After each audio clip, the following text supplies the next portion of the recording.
You're listening to the Ringer NBA show presented by FanDuel. America's #1 sportsbook is the best place to bet on the NBA because not only does FanDuel have all your favorite player props, but now you can even check out stats and recent performance trends right in the app before you make your picks. Just download the FanDuel Sportsbook app today to get in on the action. The Ringer is committed to responsible gaming. Please visit rg-help.com to learn more about the resources and helplines available and listen to the end of the episode for additional details. Must be 21 plus and present in select states. Gambling problem? Call 1-800-GAMBLER or visit rg-help.com. It's popping. Real ones. Logan Murdock here. Raja Bell there. Wow. First episode of the playoffs. Raja don't even want a pre-pod talk. He want to get to the shits. Let's get to the shits, man. We're going to talk about the playoffs from last night. We're going to talk about getting a little preview. Oh, ah, wah, wah, woo, wah, ah, ah, ah. Don't put that in there because that was just showing my delirium. Leave it in. That was just showing my delirium, bro. I'm fucking tired. You got to give the people right now. Want. The little ooh, bing, bop, bam type of shit I'm on. You wouldn't understand. Anyways, that's too much. Okay, speaking of LA, let's go to the Clippers. You want to give them what, just enough, not too much, right? Okay. Well, then, you can play producer post-pod, and then you can tell them what to put in and what was a little too much, so we can just keep a balance. Does that work? No? No, I got shit to do. Let's go. Keep it moving. All right, let's talk about fuck all the bullshit. Let's talk about Kawhi Leonard last night, 39 points on, I believe, 12 of 19 shooting. It was... Yeah. Was the best player on the floor, played amazing defense, got the right steal on Jokic down the stretch, hit big shots. Can you put into perspective how crazy of a game that is from a basketball player? We saw it as a fan, but can you really put this into perspective of how special this performance was? It was an incredible shooting performance. Let's just start there. I mean, some of the shots, prime Kawhi, healthy Kawhi, vintage Kawhi, it's a fascinating watch, man, because some of the shots look so unorthodox and so difficult, but he routinely makes them. It's pretty crazy to watch. I mean, the leaner, I don't know if that was at the end of the half. I forget the quarters because I watched the little leaner where he's got somebody on his right side. It's a three, and he's got somebody closing from his left, and he just kind of leans through the two of them and shoots like a leaning three. That was a crazy shot. Right after the dunk missed in the fourth quarter, that that big body in the paint where he's got Gordon, and Gordon did a really good job on him, and then he gets to that right shoulder, and the ball is so high. That ball is way extended above his head, and he's just flicking his wrist. That's like Bob McAdoo type shit. Those are tough shots. So the shooting performance in and of itself was incredible. The way they do it, which is he has his time to be on the ball, but it's a real split between him having it, James Harden having it. It's really efficient. It's an efficient 39 or whatever he had, not just in terms of field goal percentage, I would argue, but in terms of touch time. It was pretty remarkable. It was an incredible watch, an incredible individual performance. Team-wise, I mean, they just they do a great job of keeping you in their wheelhouse in terms of pace. They keep you right where they want you. A lot of that is based on the fact that they have these two incredible kind of ISO guys that they can play and pick and roll and have individual gifts, so that it naturally is going to slow the ball game down. But they just do a great job of controlling the tempo and keeping you in their wheelhouse. And last night I thought it was interesting. The coverage that I saw Denver in a lot was it was almost like a soft double. This was even without a pick and roll. This was just someone would be at the top of the key and they just start the next closest defender would just start creeping. And now he's in a double team. And the Clippers did an excellent job when that happened, anywhere from slot to slot, which is basically lane line extended on either side of the court. So that's in the middle of the court. They did a great job of short rolling Zubac, and Zubac was making great plays. So they'd hit him and then he'd make fantastic plays. That's a luxury in and of itself to have a big that can kind of make plays like that. But poor man's Jokic, if you will, right? You're just catching it and now we've got advantage numbers, and so we're playing there. And then when it was on the weak side of the court and they couldn't get that short roll, their weak side players didn't stand on the weak side. They flashed, whether that was to the basket or to the middle of the paint. And they just made Denver pay for the coverage they tried to play him in all night long. It was a masterclass. Well, it's funny because as you're watching this, Riverside has a feature where I can go to another tab and just watch highlights while you talk. So it was beautiful listening to you talk and just go through the game. And I'm watching the highlights right now. And it was like when I listen to rap music, like when I listen to Onyx while I'm watching Giannis Antetokounmpo. This was a little bit more. Yeah, sure. This was a little bit more. This was more beautiful. This was just listening to just you just talk through the game. But one of the things that I continue to see is when you talk about the double teams and how they're trying to guard Kawhi, you're kind of in a catch-22, right? When you're playing against a player that is so good offensively in the way that he is, it's hard to double team because I'm looking at this with Steph. I'm in Houston right now, but like when you double team a guy, you're putting your own defense at a disadvantage. But also, when you put him one-on-one, you can't do anything there because he's going to beat your one-on-one defender. But then when you put extra attention onto him, when you have a smart player like Kawhi, Jesus, this fucking buzzer beater was ridiculous. That was absurd. Bro, it's fucking ridiculous. I'm sorry, they're still going. But it's so hard to do that. Because I think the Clippers have trouble doing that as well, bringing the double team to Jokic. But when you have a guy like Kawhi who is so smart with the basketball, it's really hard because they're trying to double team him. And not only when he comes off of the catch over the half court line, they're doing it in the post, right? They're trying to double him when he's on the wing. They have nothing for him when they're trying to get, and when any defense that they're trying to get to, and it's ridiculous. It's crazy. And he's playing an OG game. It's not like he's playing a game where you know what he's going to do. Me and you have talked about this on plenty of podcasts where the great ones, it doesn't matter what they do and how predictable they can be. You have nothing for it. And I feel like game 2 was a manifestation of that for Kawhi.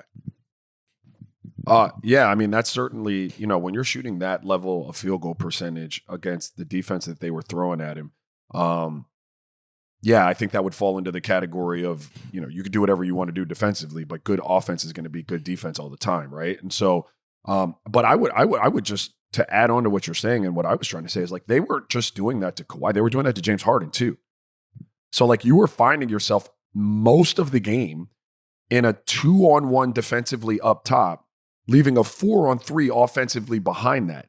And so I don't begrudge you like trying that as a strategy. And I guess you could say, hey, this is the tough thing. In the course of a game, as it's unfolding, we weren't talking about any real extended leads for either team here. This was a ball game. So as a coach, you might sit there and watch the strategy and say, look, it's we've got them right where we want them. It was always going to be this kind of game. I don't think it's bad. What's the alternative? And you're right. I don't have the answer to that. I'm sitting here playing Tuesday morning quarterback, but it just provided so many opportunities for other players. Yeah. And I've referenced this a lot. When the Spurs beat us, was that 07 maybe? And 08? No, yeah, 07 and 08. Their strategy was to allow Steve or Amari to beat us. And in a lot of cases, it would be Amari, and he could get all the shots he wants. And it would feel good because he'd have 40-some points a game. But no one else could help him because they would stay home everywhere else, and you couldn't get the 15 from 3 different guys that was going to put you, over the top mathematically, right? When we played, Dallas, they usually wanted to try to make Steve beat you. So Steve would wind up with incredible numbers scoring the ball because of their coverage. But they would do their best to keep all of the rest of us kind of like, just out of the game. They would just put a blanket over us, right? We employed the strategy against Kobe from time to time. And any strategy you employ against the best players in the world can't be done all night long. You've got to use it timely, right? But like from time to time, we double Kobe. And other times, they would just leave me out there on Kobe knowing I was going to get cooked. Like I was going to do my best job, but I was going to get cooked. Like 20 years later, I'd have to see myself on Instagram and Twitter all the time. Bro, why they do that? Hold on. I'm sorry. I understand this is just what we live in. But hold on. Let me finish the point. Let me finish the point, though. It was going to be a lonely night for me. He was going to have some incredible tough buckets. Like if you're being honest, those are tough fucking buckets he's hitting. But the fact is, everybody else is taken out of that game in a way that gives us the better chance to win, whether we do or not. Sometimes we did, sometimes we didn't. But that was the strategy. Hey, just let him cook. Let him cook individually, one-on-one, and we won't let the three players score 20 that will supplement his point production. I want to answer that, and I also want to just say, I don't care that they have the compilation of Raja getting cooked. Just stop tagging me in the shit. I wasn't there. I didn't do shit. Stop tagging me in the Utah shit. Look at your mans. Look at your mans. I've seen it for the last 5 years. I get it. I fucking get it. All right. Do. He was really good. Like he was Jesus good. Christ. People are like. Anyways, hold on. I just wanted to. He was fucking good. He's fucking Kobe Bryant. Yeah. But I'm just saying, stop tagging me. That's you and Raja's business. Yeah, stop tagging. No. Here's the other thing, Logan. No, I had a point on that. I had a point on. Go ahead. I had a question for you on the point on that. You're talking about role players, right? And one thing that I continue to see more so with the Clippers, because I'm just not. The Nuggets supporting cast just hasn't been there throughout the series, but. What is it like for specifically the Clippers supporting cast when they're seeing guys, their star players make shots within the flow of the offense? They're not forcing shots, they're not doing these things. They are finding their groove. What does that do for the role players, the Chris Dunns, the Norm Powell's? Norm Powell is a superstar role player, but a role player nonetheless. What does it do for their confidence, specifically on the road in a place like Denver, where you're seeing your lead dog score, not because the defense is necessarily letting them, but because he's getting his own within the flow of the offense? Does that help everyone else out when you see a guy like Kawhi say, no, get on my back, I got you? Oh, well, yeah, I've talked about that before. Anytime you come into a hostile environment and you see your guy locked in the way Kawhi was locked in last night, it is going to put a battery in everybody's back. Like people are going to be that is a comforting feeling when you see that. I would argue though that Norman Powell was Norman Powell was struggling through most of last night. And because of Denver's coverage, he was able to get late in the game, he's just flashing from the weak side to the middle of the paint, catching it and hitting 8-foot floaters.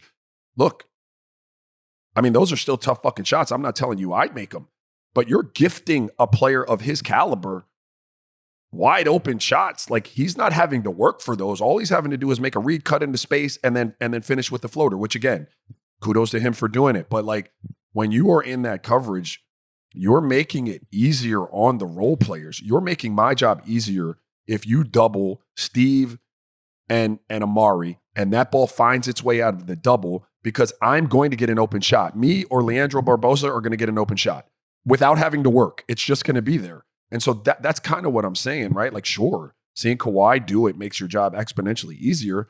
But if you're going to send not even an aggressive double, like you're not even like smashing the ball, making the pass out of it hard. They're throwing bullshit little passes right behind your soft double, and they're playing 4-on-3. Like that's a recipe for role players to eat if they can play. The Nuggets, I feel like this series has been weird for the Nuggets, right? Because I had this on the GCal or on the docs talking about game one, right? And I was ready to talk about Russell Westbrook vindication game. We're back, baby. We're ready to go. I was ready to rile you up for a rant. But honestly, he played good last night too. You got your tea? You have your tea for the haters? He played good last night too. I'm just saying. Yeah, I mean, he played good last night. He was a bit of a roller coaster in game one. I think you would agree with that. It was a lot of emotions from Russ evoked. It's fair. But the Clippers have been the better team throughout this series. And what does that do for your psyche if you're Denver going back to Los Angeles, where the Clippers have been obviously what they have been down the stretch of the season, what they have been with Kawhi after the Kawhi performance? What position are the Nuggets in at this particular moment? Don't keep that in, Cliff. don't keep that in, but I'm just fucking up right now. But what position are the Nuggets in going back into Los Angeles at this particular moment? Let's just start. Anytime you lose one on your home floor, you're in a precarious situation because you've let that advantage go, right? So I would agree with you with my eyes that I think the Clippers have been the better team. I think they fumbled the bag to some degree in game one. And then got out of there with one last night. But I don't know if you're Denver, you necessarily feel like that. I'm looking, it's relatively even. The stat that's dictating these games is turnovers. Right. It's what's dictating the games. The Clippers had 20 in game one. They couldn't hold on, right? Last night, Denver had 20. Jokic almost quadruple doubled if you include turnovers because he had 7 of those. And bad, timely turnovers. And it was just enough for Kawhi and company to get over the hump and beat you. So I could in Denver's camp wrap my mind around, hey man, look, Kawhi played phenomenally at 39. We got a good effort from everybody else. And minus like a weird missed dunk at a very inopportune time and a couple awful turnovers down the stretch, we pull that out. We're up 2-0. So it's just, the mind game that is like playoff basketball and how your psyche kind of rides the roller coaster from win to loss, the ebb and the flow that is the series is really, really interesting. So I tend to agree with you. I think the Clippers have looked better. I think the Clippers they have more weapons. Like you talk about Kawhi, you talk about James Harden, you talk about Ivica Zubac, Norman Powell. I think there are more things that you go to there, but I don't think it's been a huge difference in the series. I think the turnovers have swung both of those games. I think when I see the Nuggets at this point, I'm just it's tough to watch them play around Jokic and this supporting cast and believe that they can close this one out. And it's been everything this series has been everything that we thought it was going to be. But it's just really hard in the battle of supporting cast. I mean, Michael Porter Jr. might be out in the next couple of. Did you see the Michael Porter Jr. play? Yeah, I did see that. He fell. He turned it over, fell, got up. I didn't see what happened. He's getting some smoke. Cliff, come on here real quick and discuss this smoke that he has been getting right now. I want to get Raj's opinion on this. What's the smoke that what's the smoke in the timeline that Michael Porter Jr. is getting? And I want to see it from Raja if it's warranted. So the smoke that Michael Porter Jr. is getting is that there was a play late in the fourth quarter. I don't remember the exact score, but he dove for. I think he got a rebound, an important rebound. Dove for the ball. Turned the ball over when he was trying to make a pass on a fast break. The ball turns over to the Clippers. He stays on the ground because he got landed on, like his shoulder got landed on. Yeah, and it looked like pretty bad for like a second, but he got up and like got back into the play. But the Clippers ended up scoring, and I think they ended up either taking the lead or getting like a 3-point lead in like a very, very crucial moment.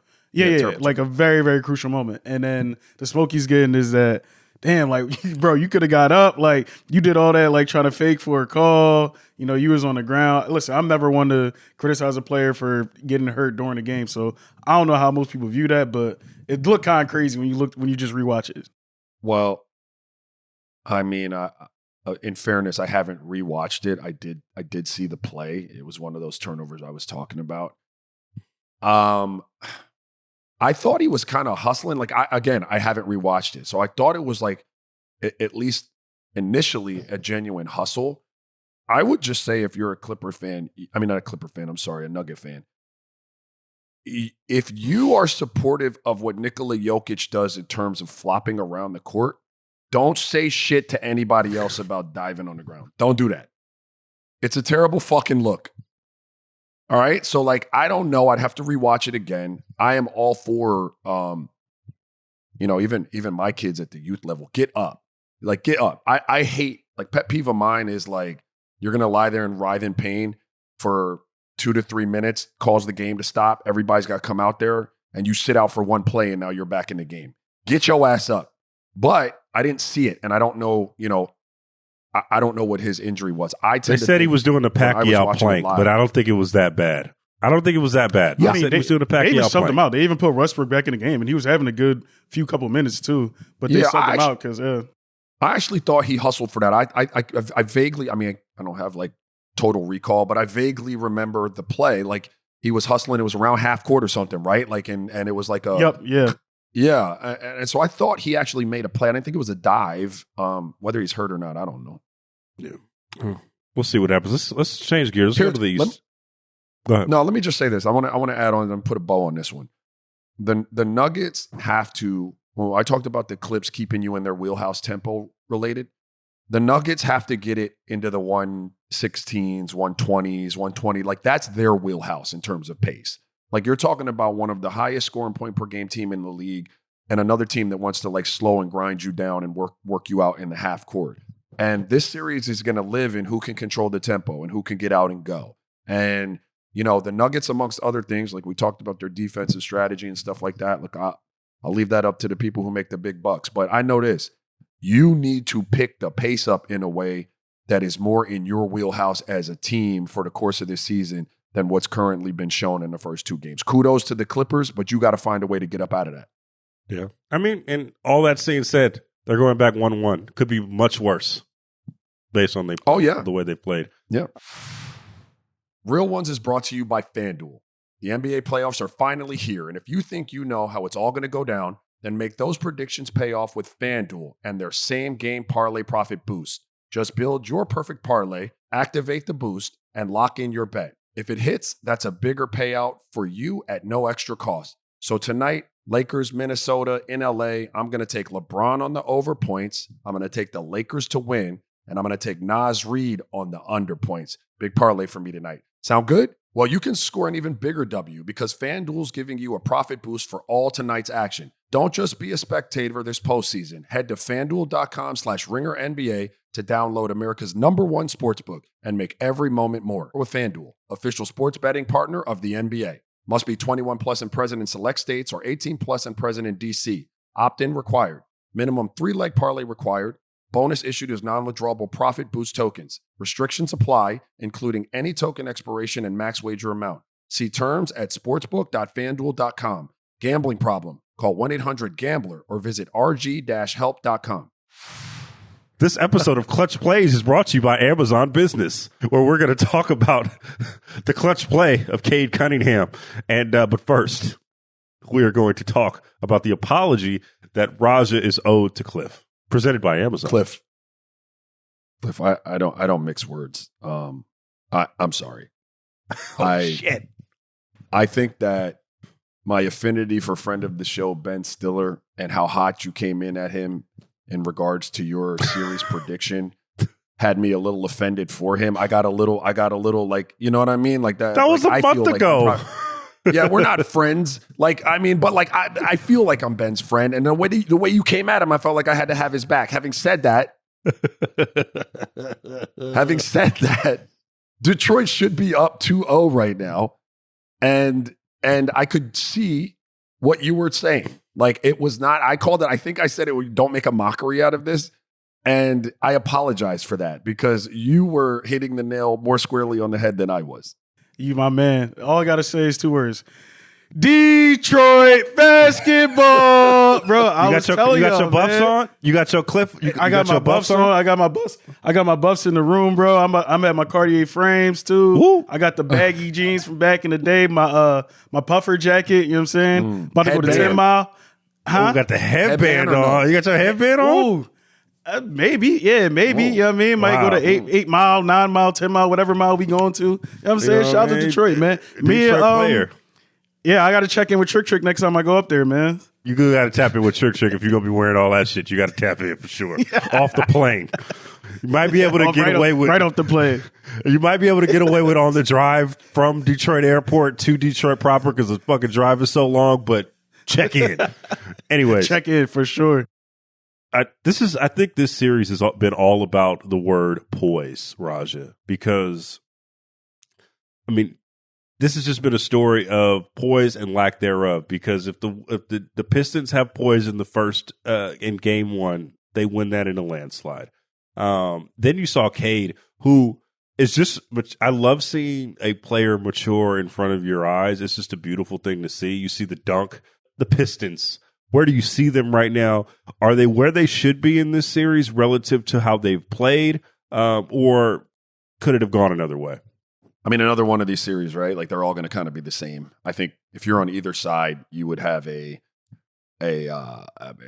picture that you paint for your locker room and your organization is going to be just the opposite of the other one, right? Yeah, Detroit could easily be up 2-0. That's why I apologize to Cliff. Like I could see a world, like I didn't see that world coming in where you were down 2-0 if you were the Knicks going to Detroit and that chaos that building's going to be. I just didn't see that. That's why I lightweight kind of joked, like, don't make a mockery of it. But it very easily could be that. If you're the Knicks, you're saying to yourself, like last night, we were right there. Like they were a young team. The areas that we thought that they might struggle in, which was closing out, and the experience that's lacking in those areas in the playoffs particularly, showed their head in game one, and we were able to do what we were supposed to do. And then in game two, we just kind of fumbled the bag because it was there for us to have it. And so like you could really construct an argument on either side of that. What I see from Detroit is just a team that's like in attack mode. Like they're in attack mode. They are getting downhill. That was reflected in the calls last night, in the free throw discrepancy. I know Knicks fans would probably want some of the calls that Brunson didn't get. I would argue he's out there kind of flopping around a lot too. Don't get me wrong. Like I can appreciate it. I did it as well as a defender. But it's very hard for a ref to determine when that's genuine and when it's not, right? So it puts the ref in a tough spot sometimes. But because Detroit was at the rim, not middies, not post fades, even though they were doing all of that, they were also aggressively seeking the rim. And you typically get rewarded for that. Very physical game. Detroit is here for all the shits. Like they're here for that. They are the amount of bodies that were flying around the floor last night. If you watched it with Knicks players getting up, looking at the refs like, yo, what the fuck? Like that suggests that the Detroit Pistons are there to physically compete, right? Cade Cunningham is a problem. He's been all year. He's a problem. Like when you get him out in space, and let him create, he is in the top percentile of people in the league with the ball in his hands getting a bucket. Tobias Harris has been a problem for them on the switch. They're really taking advantage of that in a way that provides a nice supplementation to what Cade can do. Like it just gives you enough. And then generally speaking, if you'll allow me to go to the Knicks, like if your stars, and we talked about this, in the playoffs, I pencil stars in. I pencil them in for what they do. Then it becomes, do I get the support?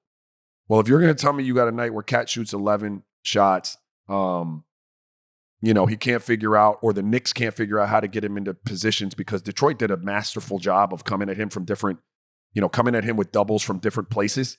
Like they had the Knicks confused. And so Brunson did his thing, but I didn't get anything from Cat and nobody else really went off.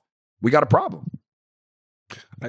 That's the thing with Cat, right? Where he can disappear in that way, right? And that's one of those things that sometimes you saw in Minnesota, whether it be him getting into foul trouble, whether it him being being too much of a number two in that way, where he's just kind of like giving, okay, Anthony Edwards, go cook. And there'll be times where you need him to get his own shot. And I think that's one of the things that I was concerned when the trade went down. Not to say that the Knicks didn't win the trade, not to say that he hasn't been fantastic in New York, but when you are going to be a true bona fide number two, you got to be a fucking number two, right? You have to do that, specifically on this type of team.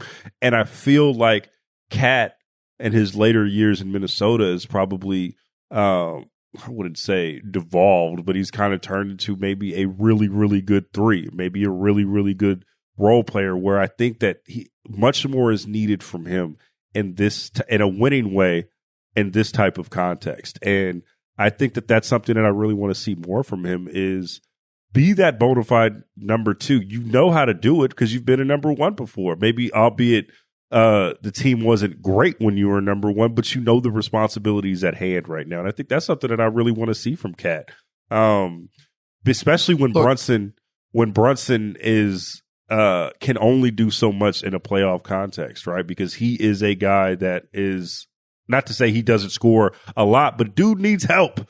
And I think Cat needs to step up his game because of that. And that's something that's concerning for me because he does ebb and flow in a postseason setting.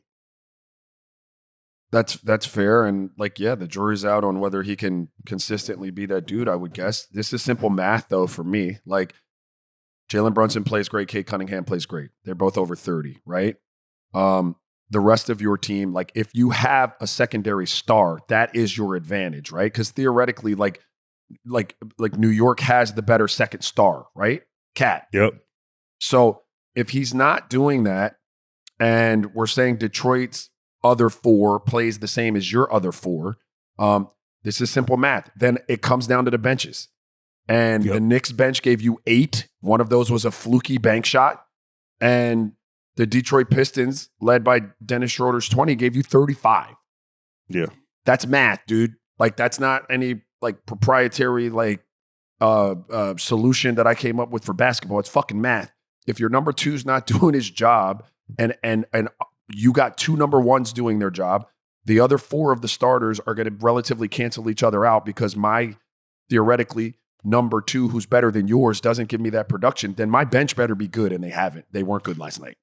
One of the things because of that I am really concerned about, though, is going back to Detroit, though, Raja, where Detroit they haven't had a postseason game in 17 years, right? Which is crazy to think about, since 2008. They're going to be rocking and rolling, and they're going to be a 6-man and probably carry that team to at least one of the blowout wins, I would expect, in either games 3 and 4. That being said, with the Knicks of what we're just talking about, how do you navigate an environment like that where it's going to be nuts? It's going to be on a different level. You have to split one of those games. It seems like a very tall task.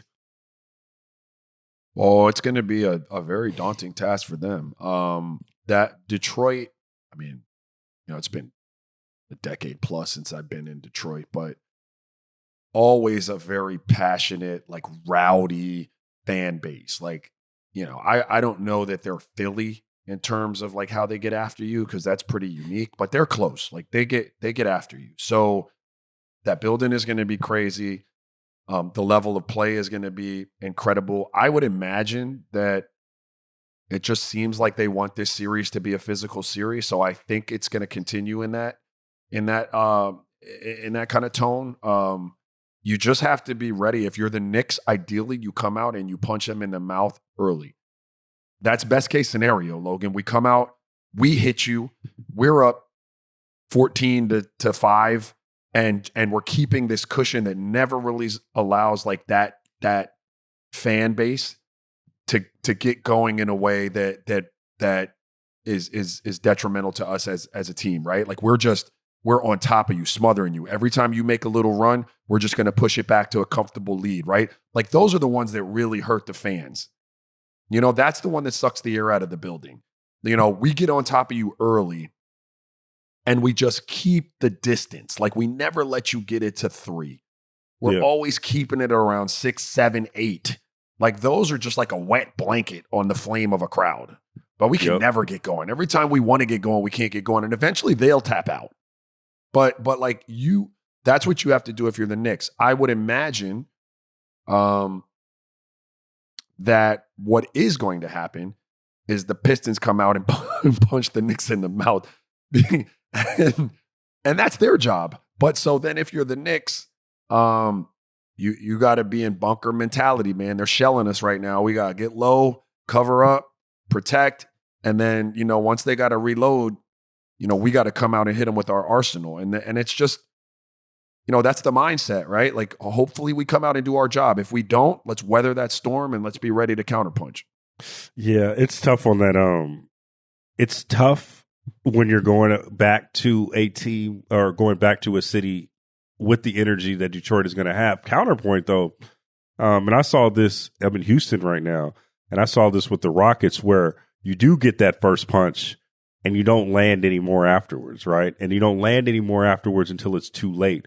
Just because the difference in, we go back to poise, just in the difference in experience level. Now, I'm not saying that necessarily for the Knicks, because I feel like while the Knicks have had postseason experience, they haven't had dominant postseason experience where they know each other enough to be able to get into certain sets when everything is a mind fuck in an arena. I don't believe that. I'm just saying that, playing devil's advocate, sponsored by Raja Bell and Amazon. that it could go another way. You know, that would be the way that if the Knicks just weather the first 5 minutes, and maybe it's only, instead of being 23-5, maybe it's 13-5, right? And they can just get back in their bag, slow it down, take the crowd out of the game, which is going to be a hard thing to do in Detroit because it's going to be popping. You're going to be seeing Saba Baby. You're going to be seeing everybody. You're going to be seeing Big Sean front row. It's going to be a movie. But Cliff came back on. Did I say something? Sada Baby, Babyface Ray. You know what I mean? It's not a drill. Come on, man. It's not a drill. Shout out to the homies. Trick is probably going to get some tickets, but it's going to be popping up there, right? I don't know any of them. Okay, actually, trust me, Raj. Trust me, your son knows all of them. You definitely know these for sure. All right. And they all sound the same to you. Literally. Shout out Peasy. But it's going to be popping, so we'll see. It is, and you know, I would argue though that I think New York, because even last night they were in a tough spot. Like Detroit was handling that, and the Knicks really scrapped and clawed and got back and tied that game up. Like, and Detroit shows again their inexperience and overall immaturity. And I don't mean that in terms of like a negative. They're just not mature in these situations yet. And so that showed again last night. So I do think that New York can go into a building, you know, even the playoff series they've been in last year and stuff like that. There's some battles. There's some gut them out.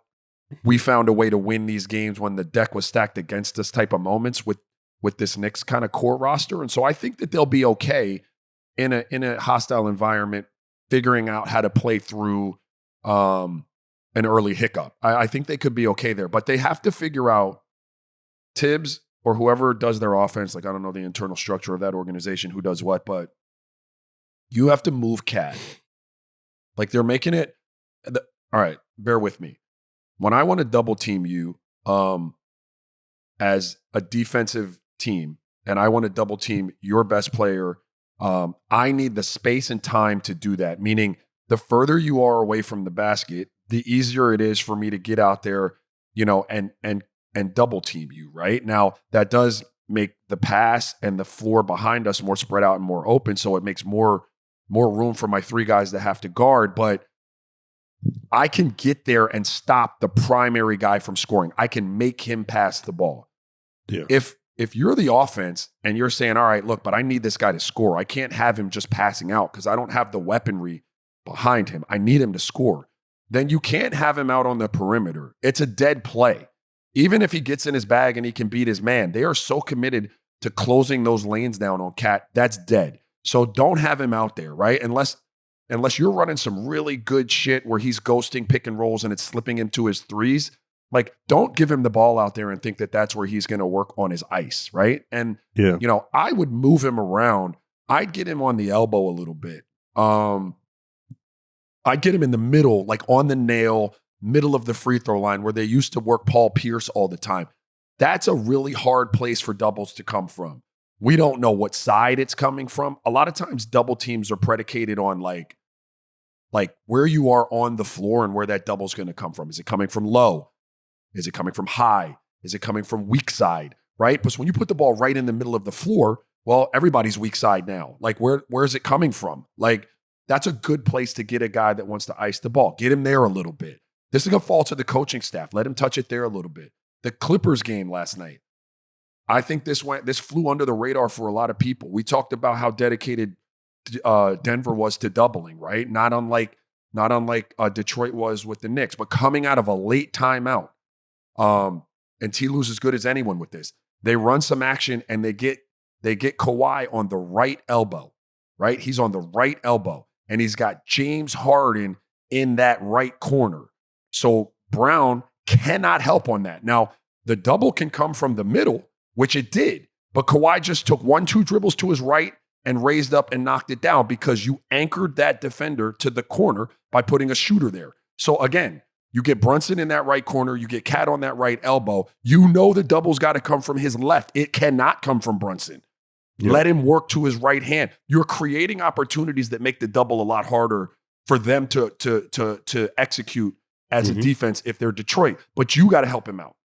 So on the flip side, how does Detroit now attack Cat defensively when they're going back? What are you trying to see on the other side of that matchup? I mean, I'm of the camp that I'm going to keep doing it until you prove that it doesn't work. So if I'm Detroit, I'm executing the exact same game plan I executed last night. Like they came from, again, I just told you, like, typically, an NBA team would be like, hey, we're doubling from the nail, or we're coming from low weak side. Like, doubling from the nail means ball's on the right side of the court. Whatever defender is closest to mid-line on the court around the free throw line, that guy's going to come down and double, right? So when that ball gets sprayed back to the top, the closest guy on the weak side rotates up. The second guy out of the corner is going to rotate up to the wing. And then one of those two defenders, probably the most athletic that were on the double, is going to sprint out to the corner like we're in a rotation. In the NBA now, you see sometimes that guy on the mid post on the right-hand side, if he gets deep, they'll send, if they don't think the corner player is very good, they'll send the low guy from the weak side to go get him, and they'll rotate backwards, in essence, of what I just said. So, like, there are different ways to do it. You typically see kind of like a steady diet of something throughout the course of a game. I thought Detroit did a good job of coming from different places. Like, one time they were coming from the top. The next time they came from the bottom. Cat couldn't really figure out what was happening. Yeah. But that's why you got to help him as a coach. Yeah. We'll see what happens, man. Hold on, Raja. The last second three-pointer, that's the kind of play that defines winners. And when it comes to business, Amazon Business is your clutch performer. With fast access to essential supplies and flexible purchasing options, they're even there when you need them the most. So you can tackle unexpected demands and keep your business in the game. Visit business.amazon.com to learn more. Let's play a little game of how concerned are you? I'm going to give you a few scenarios, and I want you to give your concern level. This is just I'm just trolling at this point, but the Grizzlies going into game 2 against the Thunder. What are your concern levels as a Grizzlies fan? And should they just go home? Should they even just play any more basketball after game 1? What is your concern level? Yeah, if you're a Grizzlies fan. That was embarrassing. That was embarrassing. Like, really embarrassing. My concern level is at a 10. I fully expect them to come out and compete. Like, I don't think this is a lay down. Ja Morant said that that would never happen again, and I don't believe him. I believe him. When has that ever happened? That's a top 5 all time loss in playoff history? Like, it'd be hard to replicate that. Maybe they lose by 15 in game 2. Yeah, but I could see them getting handily beat. Don't get me wrong, Logan. I agree with you. Like, I don't know that they just get rolled over like they did. I was walking through, I was in the gym with my son in Atlanta this weekend, and I happened to get back for like I was walking through where was I? Oh, I was in the airport. I was walking through the airport, and I stopped at a bar on my way to the gate to take a look. And I looked at that, and I now have to wear readers to like read, but I'm good at distances, right? Like, I looked at that TV at a distance, and it kind of fucked me up because I was like, man, I got to put my glasses on. That shit can't be right. Yeah. And I'm like, oh no, you saw that right. Wait, Raja, are you with the readers? Are you like all the way up, or are you at the complete wash level where they're at the bottom now? Like, no, they're not at the bottom of your nose yet. Nah, this is much clearer for me. But I will hit you with if somebody's talking to me, I'll be over the top like that for sure. Okay, but they're not on my nose. Yeah, be very concerned if you're Memphis Grizzlies though. That's ugly. You're gonna get beat pretty handily. I'd like to see you compete. Which sucks because, I mean, if they were going to put out this performance, they could have just not gone to the playoffs altogether and kept their first-round pick that is now going to the Washington Wizards. Damn. Crazy. Bucks Pacers. Damian Lillard, I think he's questionable going into game 2, but like a good questionable. It seems like he's on the path to coming back. The Bucks supporting cast in game 1 was ugh. If you were Milwaukee Bucks, what is your concern level going into game 2? Yeah, probably an 8. I'm really concerned. Maybe 7.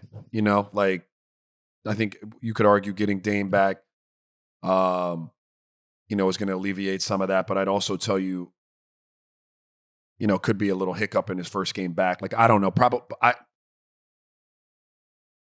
7. I don't know. I don't have a great feel on that one. Yeah, it's pretty. The first, it was the way that game flowed was, when a star just tries to put his imprint on a game and it just doesn't work. It just felt like that with Giannis, right? Like, it felt like the first maybe 3 or 4 possessions, he was like, I am going to dominate this game. And then the Pacers was like, all right, bro, relax. Yeah, like, catch us. Yeah, he'll be okay. He'll be home soon. Relax.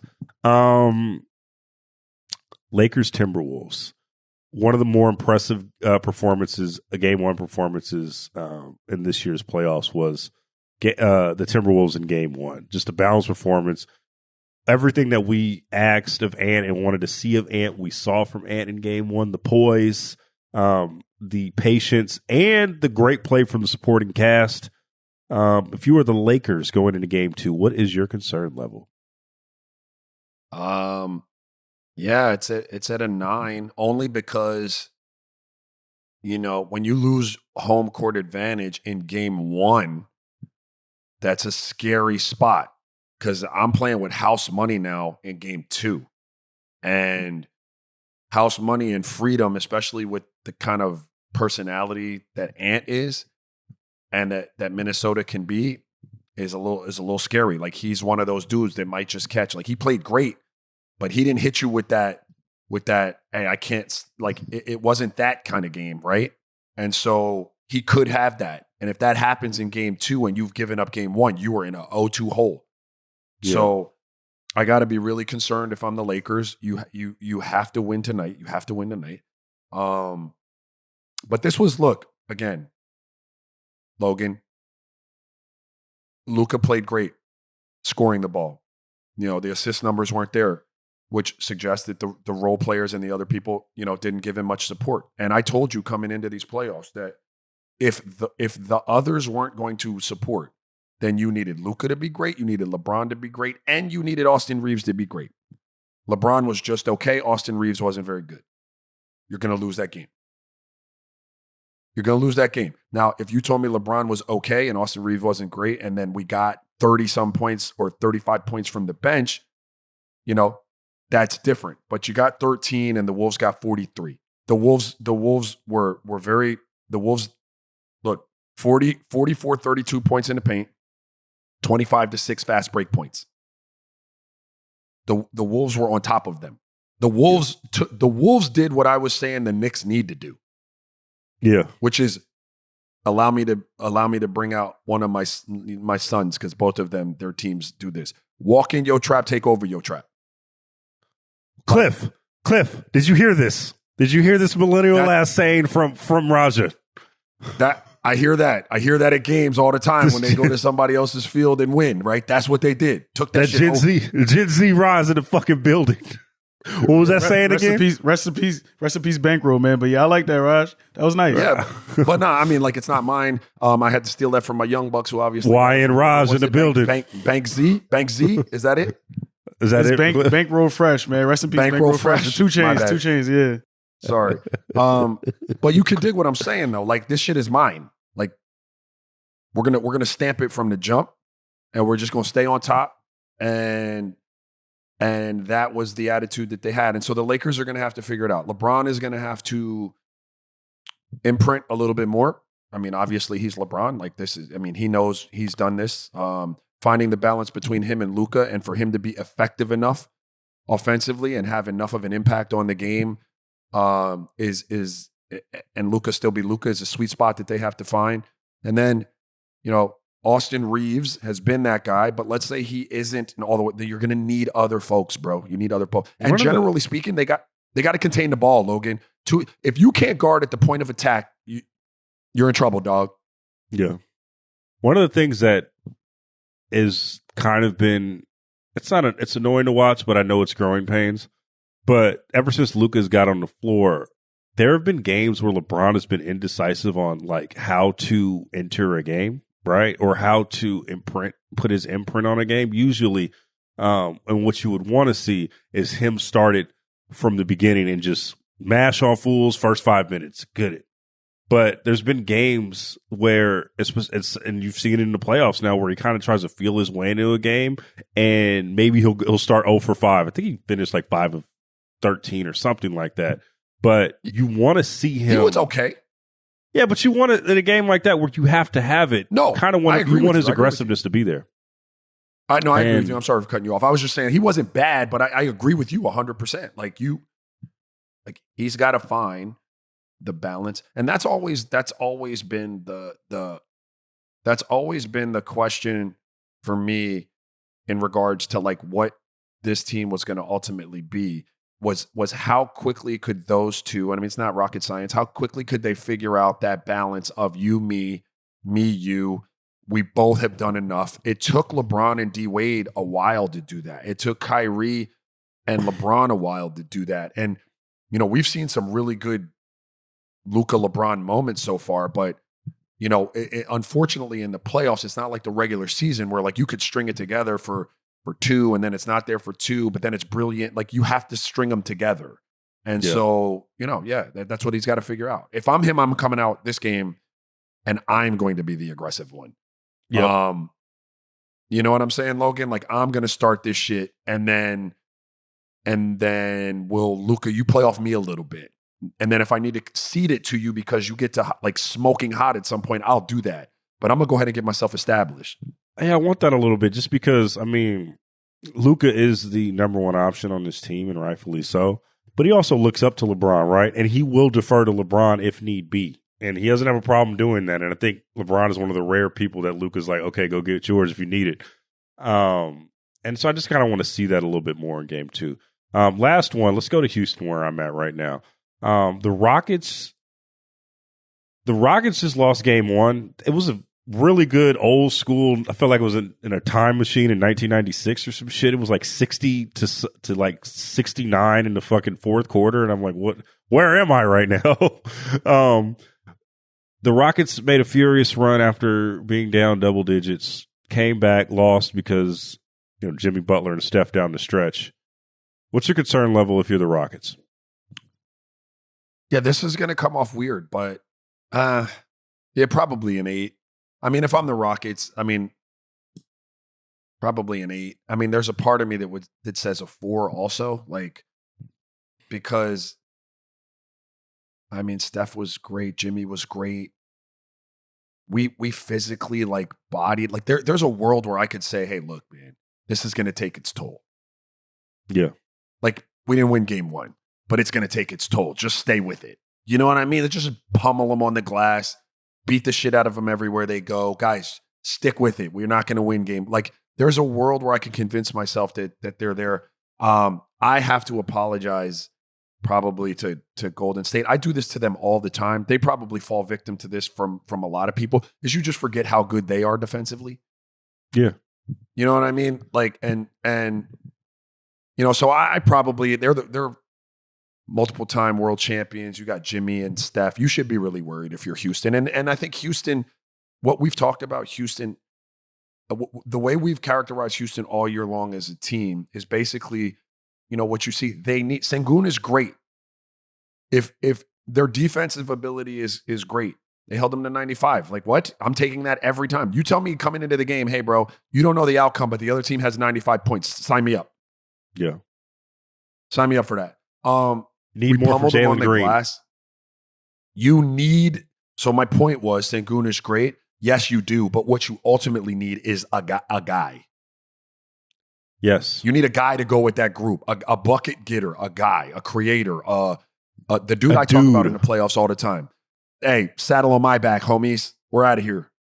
Yep. No, but I think your instinct though was right with the Rockets, just based on seeing them. There was a sense in the fourth quarter that the Warriors were like, fuck it, we're just going to go all out because we need this game more than the Rockets need this game. Just because of the legs and how tired they were. The Houston Rockets are the most athletic team in the series.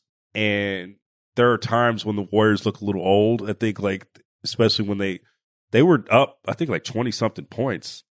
And the Rockets, just by sheer brute force, just got themselves back into the game.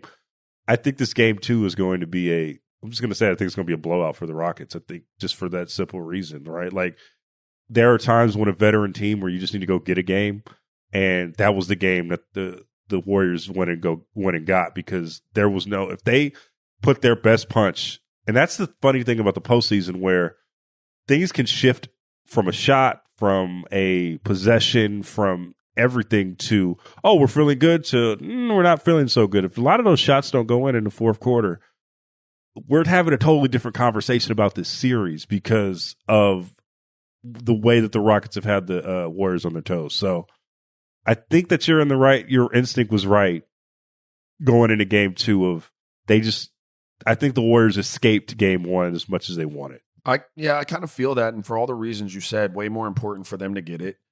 The longer the series goes, obviously, I think in terms of overall like stamina and health and everything, it favors Houston. And I really do believe there's a world where they're like, guys, it's like body work in a fight.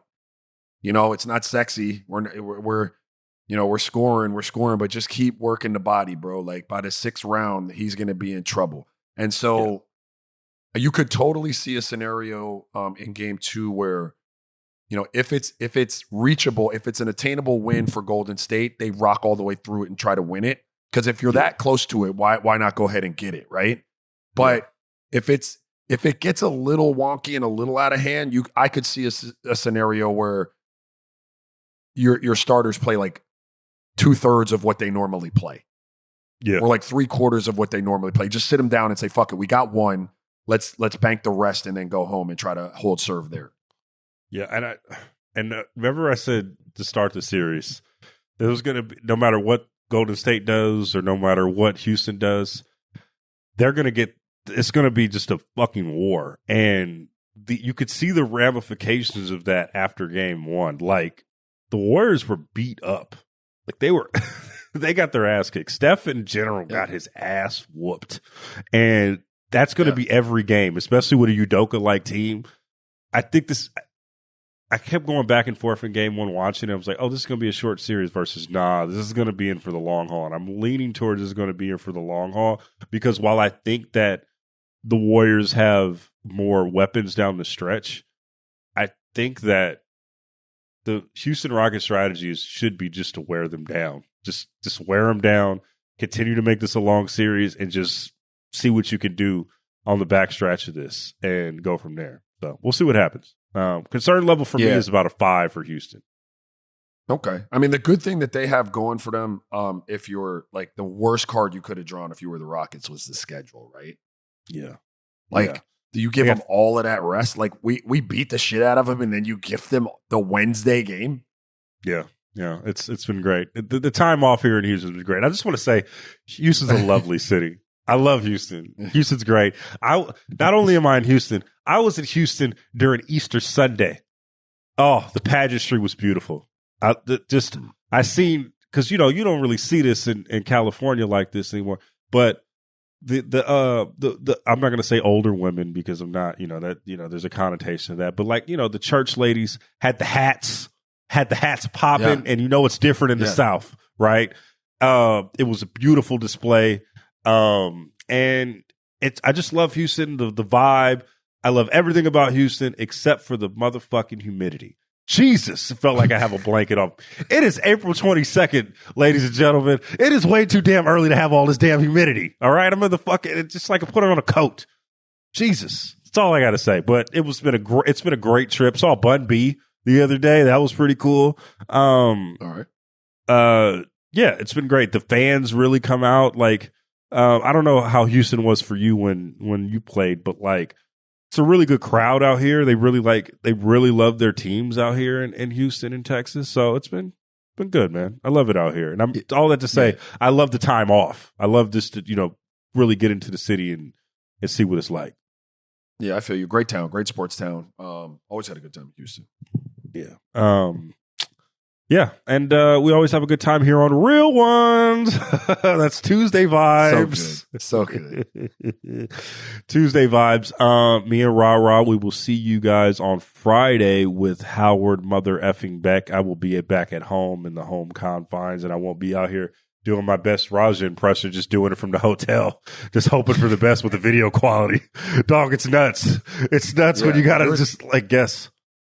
You got a much nicer room than I had by the looks of it, so kudos. My lighting is popping. I'm not going to lie. My lighting is out here popping. I feel really great right now. Skin looks great. We out here vibing. Shout out to all the affiliates, out to everybody out here. All the shits. We got to see you guys on Friday. Before we go, realonesmailbag@gmail.com, realonesmailbag@gmail.com, realonesmailbag@gmail.com. We'll be answering your questions on Friday, as we do every time Howard motherfucking Beck is on the program. See you on Friday. All the shits by Raja, by Cliff, by Victoria. All the shits. Bye.